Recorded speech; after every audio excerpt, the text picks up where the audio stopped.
ರಾಜ್ಯಾದ್ಯಂತ ಮತದಾರರ ಪಟ್ಟಿ ಪರಿಷ್ಕರಣೆ ಚುರುಕಿನಿಂದ ಸಾಗಿದೆ. ಮಂದಿರ, ಮಸೀದಿ, ಚೌಟ್ರಿಗಳಲ್ಲಿ ಎಸ್ಐಆರ್ ಮಾಡಬಾರದು, ಮನೆ ಮನೆಗೆ ಹೋಗಿ ಮಾಹಿತಿ ಸಂಗ್ರಹ ಮಾಡಬೇಕು ಅಂತ ಕೇಂದ್ರ ಚುನಾವಣಾ ಆಯೋಗ ಕಟ್ಟುನಿಟ್ಟಿನ ಸಂದೇಶವನ್ನು ನೀಡಿದೆ. ರಾಜ್ಯಾದ್ಯಂತ ಮತದಾರರ ಪಟ್ಟಿ ಪರಿಷ್ಕರಣೆ ಭಾನುವಾರವಾದ ಇಂದು ಕೂಡ ಮುಂದುವರಿಯಲಿದೆ. ಜೂನ್ 30ರಿಂದ ಆರಂಭ ಆಗಿರುವಂತಹ ಪ್ರಕ್ರಿಯೆ ಜುಲೈ 29ರವರೆಗೆ ನಡೆಯುತ್ತೆ.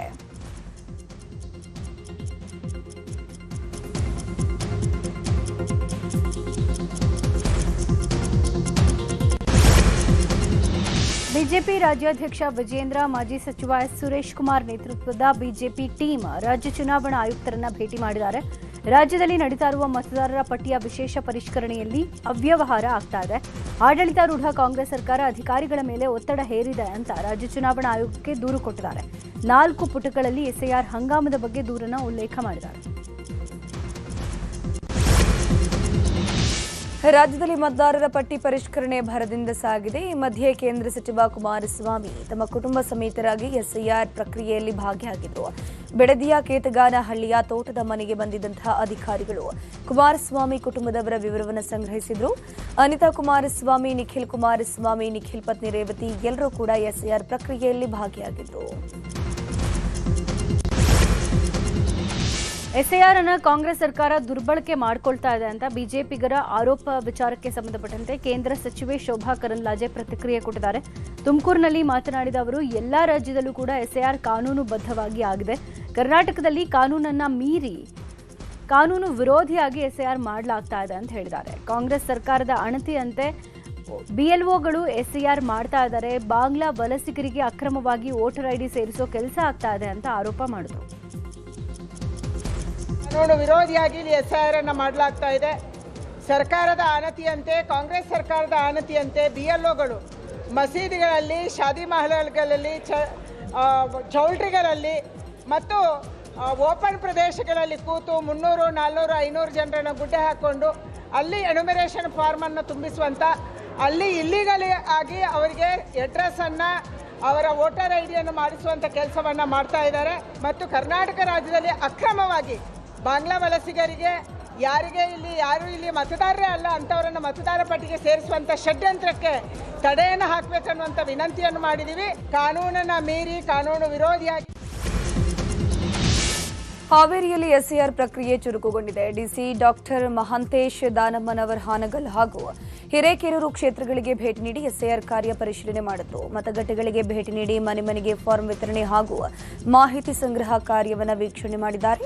ಅರ್ಹ ಮತದಾರರು ಯಾರೂ ಪಟ್ಟಿಯಿಂದ ಹೊರಗೆ ಉಳಿಯಬಾರದು ಅಂತ ಅಧಿಕಾರಿಗಳಿಗೆ ಖಡಕ್ ಸೂಚನೆಯನ್ನು ಕೊಟ್ಟಿದ್ದಾರೆ. ನಿಖರ, ಪಾರದರ್ಶಕ ಹಾಗೂ ಸಮಯಬದ್ಧವಾಗಿ ಎಸ್ಐಆರ್ ಕಾರ್ಯ ಪೂರ್ಣಗೊಳಿಸುವಂತೆ ನಿರ್ದೇಶಿಸಿದ್ದಾರೆ.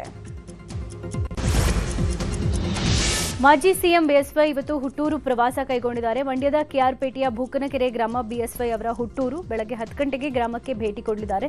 ಗ್ರಾಮದಲ್ಲಿ ಶ್ರೀಮತಿ ಮೈತ್ರಾದೇವಿ ಸಮುದಾಯ ಭವನವನ್ನು ಉದ್ಘಾಟನೆ ಮಾಡಲಿದ್ದಾರೆ. ಈ ವೇಳೆ ಬಿಎಸ್ವೈ ಕುಟುಂಬಸ್ಥರು ಕೂಡ ಭಾಗಿಯಾಗಲಿದ್ದಾರೆ. ಎಸ್ಐಆರ್ ನೋಂದಣಿಗೆ ಹೋಗ್ತಿದ್ದಾಗ ಅಪಘಾತದಲ್ಲಿ ಗಂಭೀರವಾಗಿ ಗಾಯಗೊಂಡಿದ್ದ ವಿಎ ಭುವನ ಸಾವನ್ನಪ್ಪಿದ್ದಾರೆ. ತುಮಕೂರಿನ ಕುಣಿಗಲ್ ಸರ್ಕಲ್ ಬಳಿ ಗ್ರಾಮ ಲೆಕ್ಕಾಧಿಕಾರಿ ಭುವನ ಇದ್ದಂತಹ ಸ್ಕೂಟಿಗೆ ಲಾರಿಯೊಂದು ಡಿಕ್ಕಿ ಹೊಡೆದಿದೆ. ತುಮಕೂರು ಜಿಲ್ಲಾಸ್ಪತ್ರೆಯಲ್ಲಿ ಮರಣೋತ್ತರ ಪರೀಕ್ಷೆ ನಡೆಸಲಾಯಿತು. ಪ್ರತಿದಿನ ನಿಗದಿತ ಸಂಖ್ಯೆಯಲ್ಲಿ ನಮೂದಿಸೋಕೆ ಒತ್ತಡ ಹೇರಲಾಗಿತ್ತು. ಇದರಿಂದಲೇ ಅಪಘಾತ ಅಂತ ಸಿಬ್ಬಂದಿ ಆರೋಪ ಮಾಡುತ್ತಿದ್ರು. ಇದೇ ಕಾರಣಕ್ಕೆ ನೂರಾರು ಗ್ರಾಮ ಲೆಕ್ಕಾಧಿಕಾರಿಗಳು ಡಿಸಿ ಕಚೇರಿ ಎದುರು ರಾತ್ರಿ ಶಾಂತಿಯುತ ಪ್ರತಿಭಟನೆಯನ್ನು ನಡೆಸಿದ್ರು.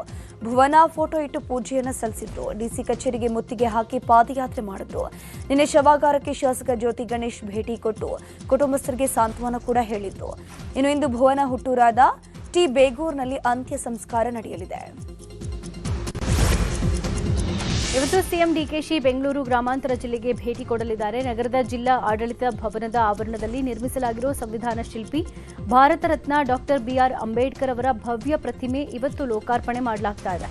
ಬೆಳಗ್ಗೆ 11 ಗಂಟೆಗೆ ನಡೆಯುವ ಕಾರ್ಯಕ್ರಮದಲ್ಲಿ ಎಐಸಿಸಿ ಅಧ್ಯಕ್ಷ ಮಲ್ಲಿಕಾರ್ಜುನ್ ಖರ್ಗೆ ಹಾಗೂ ಸಿಎಂ ಡಿಕೆ ಶಿವಕುಮಾರ್ 14 ಅಡಿ ಎತ್ತರದ ಅಂಬೇಡ್ಕರ್ ಪ್ರತಿಮೆಯನ್ನು ಅನಾವರಣಗೊಳಿಸಲಿದ್ದಾರೆ. ಜಿಲ್ಲಾ ಉಸ್ತುವಾರಿ ಸಚಿವ ಕೆಎಚ್ ಮುನಿಯಪ್ಪ ನಿನ್ನೆ ಕಾರ್ಯಕ್ರಮದ ಸಿದ್ಧತೆ ಪರಿಶೀಲಿಸಿದರು. ಹೇಳಿದ್ದೀನಿ, ಯಾರು ಬರ್ತಾರೆ ಅಂತ ಇನ್ನು ಕನ್ಫರ್ಮೇಶನ್ ಸಿಗ್ತದೆ. ಅವರು ಮುಖ್ಯಮಂತ್ರಿಗಳು ಮತ್ತು ಈ ಸಿಎಂ ಬರ್ತಾರೆ. ಅವರು ಇನ್ನೂ ಕನ್ಫರ್ಮೇಶನ್ ಇಲ್ಲ. ಸಾಯಂಕಾಲ ಕನ್ಫರ್ಮೇಷನ್ ಕೊಡ್ತಾರೆ. ಯಾರು ಬರ್ತದ ಅದು ಕ್ಷೇಮವಾಗಿರಲಿ ಅಂತೇಳಿ ದೊಡ್ಡದಾಗ ಜನ ಬರೋದು ಇವ್ರಿಗೆಲ್ಲ ಹೇಳಿದ್ದೀನಿ. ಇನ್ನು ಪ್ರತಿಮೆ ಅನಾವರಣದ ಬಳಿಕ ದೇವನಹಳ್ಳಿ ತಾಲೂಕಿನ ಕುಂದಾಣ ಗ್ರಾಮ ಪಂಚಾಯಿತಿ ವ್ಯಾಪ್ತಿಯ ಆಲೂರು ದುದ್ದನಹಳ್ಳಿ ಸಮೀಪದ ಶಿಕ್ಷಕರ ಬಡಾವಣೆಯಲ್ಲಿ ಬೃಹತ್ ಸಾರ್ವಜನಿಕ ಸಮಾರಂಭ ನಡೆಯಲಿದೆ.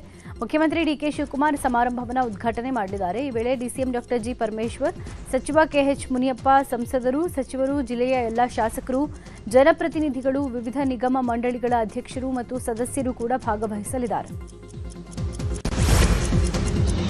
ಬೆಂಗಳೂರಿನಲ್ಲಿ ಕುಡಿಯೋ ನೀರಿನ ದುರ್ಬಳಕೆಗೆ ನಿರ್ಬಂಧ ವಿಧಿಸಲಾಗ್ತಾ ಇದೆ. ಕುಡಿಯೋ ನೀರಿನಲ್ಲಿ ವಾಹನ ತುಳಿದ್ರೆ ದಂಡ ವಿಧಿಸೋಕೆ ಜಲಮಂಡಳಿ ಮುಂದಾಗಿದೆ. ಕಟ್ಟಡ ಕೆಲಸಕ್ಕೂ ನೀರು ಬಳಸದಂತೆ ಸೂಚನೆ ಕೊಟ್ಟಿದ್ದು, ಈಜುಕೊಳಗಳಿಗೂ ಕುಡಿಯೋ ನೀರಿನ ಬಳಕೆ ನಿಷೇಧಿಸಲಾಗಿದೆ. ಒಂದು ವೇಳೆ ರೂಲ್ಸ್ ಬ್ರೇಕ್ ಮಾಡಿದ್ರೆ 5,000ವರೆಗೆ ದಂಡ ಪ್ರಯೋಗಿಸುವುದಕ್ಕೆ ಸಜ್ಜಾಗಿದೆ. ಈ ಬಗ್ಗೆ ಬಿಡಬ್ಲ್ಯೂಎಸ್ಎಸ್ಬಿ ಅಧ್ಯಕ್ಷೆ ಡಾಕ್ಟರ್ ಮಂಜುಳಾ ಮಾಹಿತಿ ಕೊಟ್ಟಿದ್ದಾರೆ. ಮುಂಗಾರು ಮಳೆ ವ್ಯತ್ಯಯ ಹಿನ್ನೆಲೆ ನೀರು ಪೋಲಾಗದಂತೆ ಜಲಮಂಡಳಿ ಕ್ರಮ ಕೈಗೊಂಡಿದೆ. ಇವತ್ತು ರಾಜ್ಯದ ಹಲವೆಡೆ ಮಳೆ ಮುನ್ಸೂಚನೆ ಕೊಟ್ಟಿದೆ ಹವಾಮಾನ ಇಲಾಖೆ. ರಾಜ್ಯದ 7 ಜಿಲ್ಲೆಗಳಿಗೆ ಆರೆಂಜ್ ಅಲರ್ಟ್ ಕೊಟ್ಟಿದ್ದು 4 ಜಿಲ್ಲೆಗಳಿಗೆ ಯೆಲ್ಲೋ ಅಲರ್ಟ್ ಕೊಡಲಾಗಿದೆ. ಉತ್ತರ ಕನ್ನಡ, ಶಿವಮೊಗ್ಗ, ಉಡುಪಿ, ಚಿಕ್ಕಮಗಳೂರು, ಕೊಡಗು, ದಕ್ಷಿಣ ಕನ್ನಡ, ಹಾಸನ ಜಿಲ್ಲೆಗಳಿಗೆ ಆರೆಂಜ್ ಅಲರ್ಟ್ ಕೊಟ್ಟಿದೆ. ಬೆಳಗಾವಿ, ಧಾರವಾಡ, ಗದಗ, ಹಾವೇರಿ ಜಿಲ್ಲೆಗೆ ಯೆಲ್ಲೋ ಅಲರ್ಟ್ ಕೊಟ್ಟಿದೆ. ಇನ್ನು ಬಳ್ಳಾರಿ, ಬೆಂಗಳೂರು, ಚಾಮರಾಜನಗರ, ಚಿಕ್ಕಬಳ್ಳಾಪುರ, ಚಿತ್ರದುರ್ಗ, ದಾವಣಗೆರೆ, ಕೋಲಾರ, ಮಂಡ್ಯ, ಮೈಸೂರು, ರಾಮನಗರ, ತುಮಕೂರು, ವಿಜಯನಗರ ಸೇರಿದಂತೆ ನಿರಂತರ ಗಾಳಿ ಸಹಿತ ಸಾಧಾರಣ ಮಳೆ ಆಗುತ್ತೆ ಅಂತ ಹವಾಮಾನ ಇಲಾಖೆ ತಿಳಿಸಿದೆ. ಬಾಗಲಕೋಟೆ ಜಿಲ್ಲೆಗೆ ಮಳೆರಾಯ ಈಗ ಕೃಪೆ ತೋರಿದ್ದಾನೆ. 25 ದಿನಗಳ ಬಳಿಕ ಜಿಲ್ಲೆಯ ನವನಗರ, ವಿದ್ಯಾಗಿರಿ ಸೇರಿದಂತೆ ಕೆಲವೆಡೆ ಮುಂಗಾರು ತುಂತುರು ಮಳೆಯಾಗಿದೆ. ಬಿತ್ತನೆ ಸಮಯದಲ್ಲಿ ಕೈಕೊಟ್ಟಿದ್ದ ಮಳೆ ಕಳೆದ 2 ದಿನಗಳಿಂದ ಜಿಟಿ ಜಿಟಿ ಮಳೆ ಆಗ್ತಾ ಇತ್ತು. ರೈತರಲ್ಲಿ ಈಗ ಮಂದಹಾಸ ಮೂಡಿದೆ.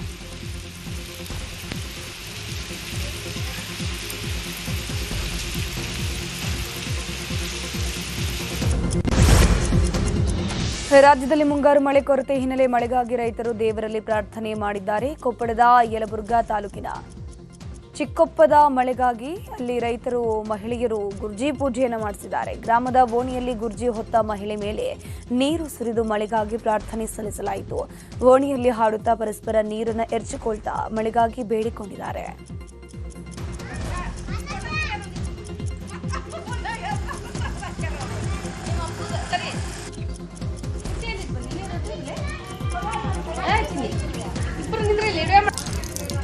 ಅದ್ರ ಮ್ಯಾಗ ಹಾಕಿ ತಿರುಗ್ತಲ್ಲ, ಹಂಗೆ ತಿರುಗಲ್ಲ ಹಾಕಿ.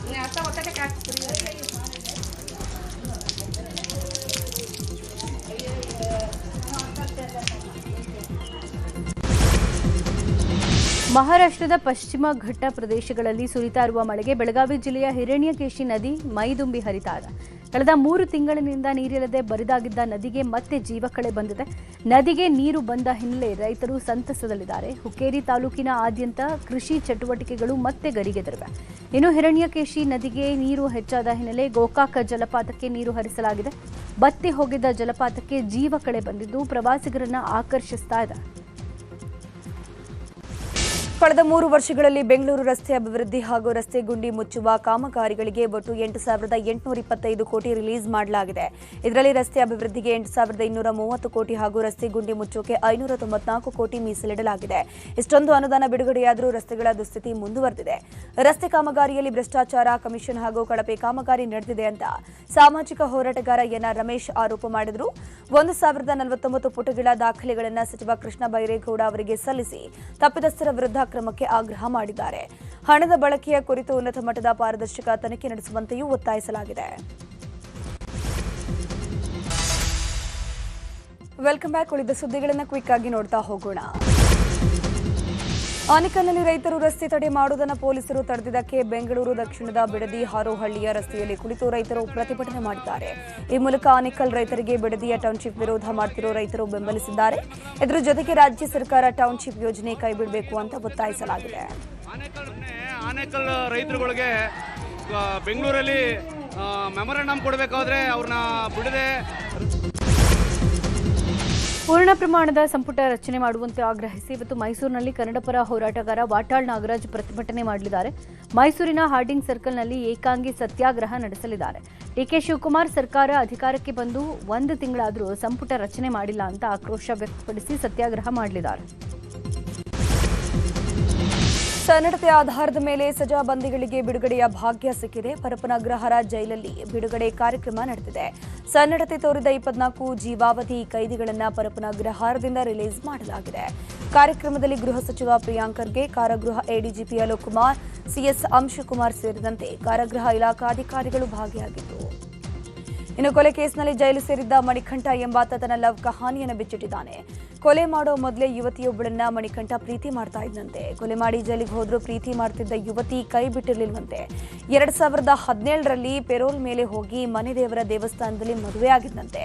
ಇವರಿಬ್ಬರ ಪ್ರೀತಿಗೆ 7 ವರ್ಷದ ಮಗನಿದ್ದು ಪತ್ನಿ ಮಗನ ಜೊತೆಗೆ ಹೊಸ ಜೀವನ ಶುರು ಮಾಡ್ತೀನಿ ಅಂತ ಬಿಡುಗಡೆಯಾದ ಮಣಿಕಂಠ ಹೇಳಿದ್ದಾನೆ.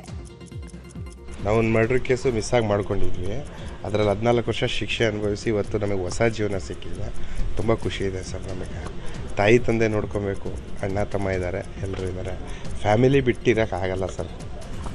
ಪರಿವರ್ತನೆ ಅದು ಆಟೋಮೆಟಿಕ್ ಮಾಡಿಸುತ್ತೆ ಸರ್. 14 ವರ್ಷ ಅಂದರೆ ಯೋಚನೆ ಮಾಡಿ ನೋಡಿ ಸರ್, ತುಂಬ ಕಷ್ಟ ಇರುತ್ತೆ. ತುಂಬಾ ಕಳ್ಕೊಂಡಿದ್ದೀವಿ. ಎಸ್ಪೆಷಲಿ ಹೇಳ್ಬೇಕಂದ್ರೆ ನಾವು ಏನು ಕಳ್ಕೊಂಡಿಲ್ಲ ಅಂತ ಕೇಳ್ಬೇಕು ಸರ್. ನೀವು ಎಲ್ಲ ಕಳ್ಕೊಂಡಿದ್ದೀವಿ. ಬದುಕಿದ್ರೂ 15 ವರ್ಷ ತಾಯಿ ತಂದೆ ನೋಡಿಲ್ಲ ಅಂದಾಗ ಇನ್ನೇನಾಗುತ್ತೆ ಸರ್. ಹೆಂಡತಿ ಮಕ್ಕಳು ಜೊತೆ ಕರೆಕ್ಟಾಗಿ ಸಂಸಾರ ಮಾಡಿಲ್ಲ ಸರ್. ಅದೇ ಕೋಪ ಮಾಡ್ಕೊಬಾರ್ದು ಸರ್. ಏನೂ ಆಗೋಂಥದ್ದಿಲ್ಲ ಕೋಪ ಮಾಡಿಕೊಂಡು. ಪ್ರೀತಿಯಿಂದ ಏನು ಬೇಕು. 3 ಮರ್ಡರ್, 37 ವರ್ಷ ಜೈಲು ಶಿಕ್ಷೆ ಅನುಭವಿಸಿ ಸಾಯಿ ಬಣ್ಣ ಲಿಂಗಪ್ಪ ನಾಟಿಕಾರ್ ರಿಲೀಸ್ ಆಗಿದ್ದಾರೆ. ಜೇವರ್ಗೆ ಮೂಲದ ಸಾಯಿ ಬಣ್ಣ ಲಿಂಗಪ್ಪ ನಾಟಿಕಾರ್ 3 ಜನರನ್ನ ಕೊಲೆ ಮಾಡಿ ಜೈಲು ಸೇರಿದ. ಅನೈತಿಕ ಸಂಬಂಧ ಹೊಂದಿದ್ದ ಪತ್ನಿಯನ್ನ ಕೊಲೆಗೈದಿದ್ದಂತೆ. ಸ್ಟೇಟ್ ಕೋಆಪರೇಟಿವ್ ಮಾರ್ಕೆಟಿಂಗ್ ಫೆಡರೇಷನಲ್ಲಿ ಕ್ಲರ್ಕಾಗಿ ಕೆಲಸ ಮಾಡ್ತಿದ್ದಾಗ ನಾನು ನೌಕರಿಗೆ ಹೋಗಬೇಕು. ಹೆಂಡ್ತಿದ್ದು ಮನೆಯಲ್ಲಿ ವೇಷವಾಟಿಕೆ ಮಾಡ್ತಿದ್ದು. ಬಂದು ದಿನ ಕೇಳಿದೆ, ಏನು ಹಿಂಗೆ ಹೋಗ್ತಾ ಇದ್ದೆ, ಯಾರೋ ಮನೇಲಿ ಬಂದು ಹೋದ್ರಲ್ಲ, ಅವ್ರು ಯಾರು ನಮ್ಮ ಕಾಕನ ಮಗ ಹಂಗೆ ಹಿಂಗೆ ಹೇಳಿದ್ರು. ರೆಡ್ ಹ್ಯಾಂಡೆ ಒಂದು ದಿವಸ ರಾತ್ರಿ ಸಿಕ್ಕಿರೋದಾಗ ಸಿಕ್ಕಾಕೊಂಡ್ರೆ ಇಬ್ಬರು ತೆಕ್ಕೆ ಕುಸ್ತಿ ಮಾಡಿದೆ, ಓಡಿ ಹೋದ್ರೆ ಮತ್ತೆ ಇನ್ನೊಂದು ಸಲ ಏನು ಮಾಡಿದೆ, ಇಬ್ಬರನ್ನೂ ಹೊಡಿಬೇಕಂತ ಮಚ್ಚೆ ಮಾಡಿದಾಗ ಮಚ್ಚೆ ಮಾಡಿಸಿ ನಮ್ಮ ಫ್ರೆಂಡ್ಸ್ ಮನೆಯಲ್ಲಿ ಮಲ್ಕೊಂಡು ರಾತ್ರಿ ಹೊತ್ತು ಬಂದಿರಿ 2:30 ಸುಮಾರು. ಆ ಗೇಟ್ ತಳ್ಳಿದರೆ ಒಳಗೆ ಹೋಗಿದ್ರೆ ಇಬ್ಬರು ಸಿಕ್ತಿದ್ರದ, ಅದು ಇಬ್ಬರನ್ನೂ ಮಾಡ್ತಿದ್ದೆ. ಅವ್ನು ತಪ್ಪಿಸ್ಕೊಂಡೆ, ಇಬ್ಬರು ತೆಕ್ಕಿ ಕುಸುಮ ಓಡಿ ಹೋದೆ. ನಾನು ಆಕೆ ಸಿಟ್ಟನ್ನು ಆವೇಶದಲ್ಲಿ ಅವಳನ್ನು ಹೊಡೆದಿದ್ದಾಗ. ಪರಪ್ಪನ ಅಗ್ರಹಾರ ಕೇಂದ್ರ ಕಾರಾಗೃಹದ ಖೈದಿಗಳು ಜೈಲಿನಲ್ಲಿ ಬೆಳೆದ ತರಕಾರಿಗಳಿಗೆ ಬೇಡಿಕೆ ಹೆಚ್ಚಾಗಿದೆ. ಕಾರಾಗೃಹ ಇಲಾಖೆಯ ಕಚೇರಿ ಮುಂಭಾಗದಲ್ಲೇ ಸಂತೆ ಮಾದರಿಯಲ್ಲಿ ತರಕಾರಿ ಮಾರಿದ್ದು ಅಧಿಕಾರಿಗಳು ಹಾಗೂ ಕಚೇರಿ ಸಿಬ್ಬಂದಿ ತರಕಾರಿಯನ್ನು ಖರೀದಿ ಮಾಡಿದ್ದಾರೆ. ಸದ್ಯಕ್ಕೆ ಇಲಾಖೆಯ ಒಳಗೆ ಆರಂಭ ಆಗಿರೋ ಈ ತರಕಾರಿ ಸಂತೆಯನ್ನು ಮುಂದಿನ ದಿನಗಳಲ್ಲಿ ಮುಕ್ತ ಮಾರುಕಟ್ಟೆಯಲ್ಲೂ ಮಾರಾಟ ಮಾಡೋಕೆ ಇಲಾಖೆ ಭರ್ಜರಿ ಸಿದ್ಧತೆ ನಡೆಸಿದೆ. ಇನ್ನು ತರಕಾರಿ ಮಾತ್ರ ಅಲ್ಲ, ಖೈದಿಗಳೇ ಸ್ವತಃ ಸಿದ್ಧಪಡಿಸಿದ ಗುಣಮಟ್ಟದ ಬಟ್ಟೆಗಳು ಹಾಗೂ ವಿವಿಧ ಗೃಹೋಪಯೋಗಿ ವಸ್ತುಗಳನ್ನು ಕೂಡ ಮಾರಾಟಕ್ಕೆ ಇಡಲಾಗಿದ್ದು ಉತ್ತಮ ಸ್ಪಂದನೆ ಸಿಕ್ಕಿದೆ. ಮಾಜಿ ಸಂಸದ ಎಲ್ಆರ್ ಶಿವರಾಮೇಗೌಡ ಅಭಿನಂದನಾ ಗ್ರಂಥ ಬಿಡುಗಡೆ ಮಾಡಲಾಗಿದೆ. ಬೆಂಗಳೂರಿನ ಅರಮನೆ ಮೈದಾನದಲ್ಲಿ ನಡೆದ ಕಾರ್ಯಕ್ರಮದಲ್ಲಿ ಸಿಎಂ ಡಿಕೆ ಶಿವಕುಮಾರ್ ಶಿವಪಥ ಗ್ರಂಥ ಬಿಡುಗಡೆ ಮಾಡಿದ್ದಾರೆ. ಸ್ಫಟಿಕಪುರಿ ನಂಜಾವಧೂತ ಸ್ವಾಮೀಜಿ, ವಿಶ್ವ ಒಕ್ಕಲಿಗರ ಮಹಾಸಂಸ್ಥಾನದ ನಿಶ್ಚಲಾನಂದನಾಥ ಸ್ವಾಮೀಜಿ, ಹಾಗೇನೆ ಆದಿಚುಂಚನಗಿರಿ ಶಾಖಾ ಮಠದ ಸೌಮ್ಯನಾಥ ಶ್ರೀ, ಸಭಾಪತಿ ಬಸವರಾಜ ಹೊರಟ್ಟಿ, ನ್ಯಾಯಮೂರ್ತಿ ಚಂದ್ರಶೇಖರಯ್ಯ, ಹಾಗೇನೆ ಸಚಿವ ರಾಮಲಿಂಗಾರೆಡ್ಡಿ, ಮಾಜಿ ಸಚಿವ ಡಾಕ್ಟರ್ ಎಂಸಿ ಸುಧಾಕರ್, ಹಿರಿಯ ಸಾಹಿತಿ ಹಂಪ ನಾಗರಾಜಯ್ಯ ಉಪಸ್ಥಿತರಿದ್ದರು. ರಾಜ್ಯದ ಸಿವಿಲ್ ಪೊಲೀಸ್ ಕಾನ್ಸ್ಟೇಬಲ್ಗಳ ನೇಮಕಾತಿಗಾಗಿ ಅರ್ಜಿ ಶುಲ್ಕ ಸಲ್ಲಿಕೆ ಕಾಲಾವಕಾಶವನ್ನು ಜುಲೈ 8ರ ಸಂಜೆ 4ರವರೆಗೆ ವಿಸ್ತಾರ ಮಾಡಲಾಗಿದೆ. ಈ ಬಗ್ಗೆ ಕರ್ನಾಟಕ ಪರೀಕ್ಷಾ ಪ್ರಾಧಿಕಾರದ ಕಾರ್ಯನಿರ್ವಾಹಕ ನಿರ್ದೇಶಕ ಎಚ್ ಪ್ರಸನ್ನ ಮಾಹಿತಿ ಕೊಟ್ಟಿದ್ದಾರೆ. ಅರ್ಜಿ ತಿದ್ದುಪಡಿಗೆ ಜುಲೈ 10ರಿಂದ 13ರ ತನಕ ಸಮಯ ಕೊಡಲಾಗುತ್ತೆ ಅಂತ ತಿಳಿಸಿದ್ದಾರೆ. ಈ ಮುನ್ನ ಅರ್ಜಿ ಸಲ್ಲಿಸೋಕೆ ಜುಲೈ 3ರವರೆಗೆ ಹಾಗೂ ಶುಲ್ಕ ಪಾವತಿಸೋಕೆ ನಿನ್ನೆ ಲಾಸ್ಟ್ ದಿನ ಇತ್ತು. ಆದರೆ ಈಗ ಶುಲ್ಕ ಪಾವತಿಸೋಕೆ ಕಾಲಾವಕಾಶ ಹೆಚ್ಚು ಮಾಡಿದ್ದು ಅಭ್ಯರ್ಥಿಗಳಿಗೆ ಹೆಚ್ಚಿನ ಸಮಯ ಸಿಕ್ಕಿದೆ. ಕೋಲಾರ ನಗರಸಭೆಯಲ್ಲಿ 2024-25ನೇ ಸಾಲಿನಲ್ಲಿ ವಿತರಣೆ ಮಾಡಿರುವಂತಹ ಜನನ ಮತ್ತು ಮರಣ ಪ್ರಮಾಣ ಪತ್ರಗಳ ವಿತರಣೆಯಲ್ಲಿ ಅಕ್ರಮ ನಡೆದಿರೋ ಆರೋಪ ಕೇಳಿಬಂದಿದೆ. 117 ಪ್ರಕರಣದಲ್ಲಿ ವಿತರಣೆ ಮಾಡಿರುವಂತಹ ಪ್ರಮಾಣ ಪತ್ರಗಳಲ್ಲಿ ಜನನ ಹಾಗೂ ಮರಣ ಸ್ಥಳವನ್ನು ಕೋಲಾರ ಜಿಲ್ಲಾಸ್ಪತ್ರೆ ಅಂತ ನೀಡಲಾಗಿದೆ. ಆದರೆ ಕೋಲಾರದ ಆಠಮಖ ನಿವಾಸಿ ಈ ಬಗ್ಗೆ ಮೂಲ ದಾಖಲೆಗಳನ್ನು ಕೇಳಿ ಪತ್ರವನ್ನು ನೀಡಿದ್ದು, ಇದಕ್ಕೆ ಜಿಲ್ಲಾಸ್ಪತ್ರೆ ಮುಖ್ಯಾಧಿಕಾರಿಗಳು ಹಿಂಬರಹ ನೀಡಿದ್ದಾರಂತೆ. ಪ್ರಮಾಣ ಪತ್ರದಲ್ಲಿ ಹೆಸರಿಸಲಾದಂತಹ ವ್ಯಕ್ತಿಗಳು ಜಿಲ್ಲಾ ಆಸ್ಪತ್ರೆಯಲ್ಲಿ ಜನಿಸಿಲ್ಲ ಅಂತ ಆಸ್ಪತ್ರೆಯರು ಮಾಹಿತಿಯನ್ನು ಕೊಟ್ಟಿದ್ದಾರೆ. ಈ ಕುರಿತು ಮಾತನಾಡಿರುವಂತಹ ದೂರುದಾರ ಸುರೇಶ್, ಕೋಲಾರ ನಗರಸಭೆಯಲ್ಲಿ ಬ್ರೋಕರ್ಗಳ ಹಾವಳಿ ಹೆಚ್ಚಿದ್ದು ಅಕ್ರಮವಾಗಿ ಜನನ ಮರಣ ಪ್ರಮಾಣ ಪತ್ರಗಳನ್ನು ನೀಡಿದ್ದಾರೆ ಅಂತ ಆರೋಪಿಸಿದ್ದು, ಈ ಬಗ್ಗೆ ತನಿಖೆ ನಡೆಸೋಕ್ಕೂ ಕೂಡ ಆಗ್ರಹ ಕೇಳಿಬಂದಿದೆ. ಏನು ಬರ್ತ್ ಆಗಿರೋದ್ರ ಬಗ್ಗೆ ಮತ್ತು ಮರಣ ಆಗಿರೋದ್ರ ಬಗ್ಗೆ ಏನು ಆಗಿದೆಯಾ ಇಲ್ಲ ಅಂತೇಳಿ ಈಗಾಗಲೇ ದೂರು ಕೊಟ್ಟಿದ್ದು.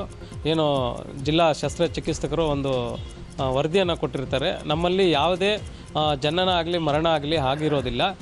ಏನು ಆ ಒಂದು ಜನನ ಮತ್ತು ಮರಣ ಪ್ರಮಾಣ ಪತ್ರಗಳನ್ನು ನಕಲಿ ಮಾಡಿ ಮತ್ತು ದಾಖಲೆ ಇಲ್ಲದೆ ಕೆಲವೊಂದು ಜನನ ಮತ್ತು ಮರಣ ಪ್ರಮಾಣ ಪತ್ರಗಳನ್ನು ಮಾಡಿರೋದ್ರ ಬಗ್ಗೆ ತನಿಖೆ ಮಾಡಲಿಕ್ಕೆ ದೂರು ನೀಡಿದ್ದು, ಇದುವರೆಗೂ ಸಂಬಂಧಪಟ್ಟಂಥ ಅಧಿಕಾರಿಗಳು ಏನು ತಪ್ಪಿಸತ್ತ ಅಧಿಕಾರಿಗಳ ಮೇಲೆ ಯಾವುದೇ ರೀತಿಯ ಕ್ರಮ ಜರುಗಿಸದೆ ಅವರ ಮೇಲೆ ಸೂಕ್ತ ಕ್ರಮ ಕೈಗೊಳ್ಳದೇ ಇರೋದರಿಂದ ಅದರಲ್ಲಿ ಒಂದು 300-400 ಜನನ ಪ್ರಮಾಣ ಪತ್ರಗಳು ಈಗ ನಕಲಿ ಆಗಿದೆ.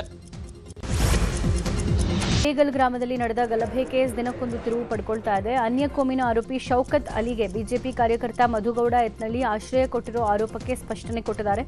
ಯಾವುದೇ ರೀತಿಯಲ್ಲೂ ಆರೋಪಿಗೆ ನಾನು ಆಶ್ರಯ ಕೊಟ್ಟಿಲ್ಲ. ಶೌಕತ್ ಅಲಿ ಜೊತೆ ವ್ಯವಹಾರಿಕ ಸಂಪರ್ಕ ಹೊಂದಿದ್ದೀನಿ.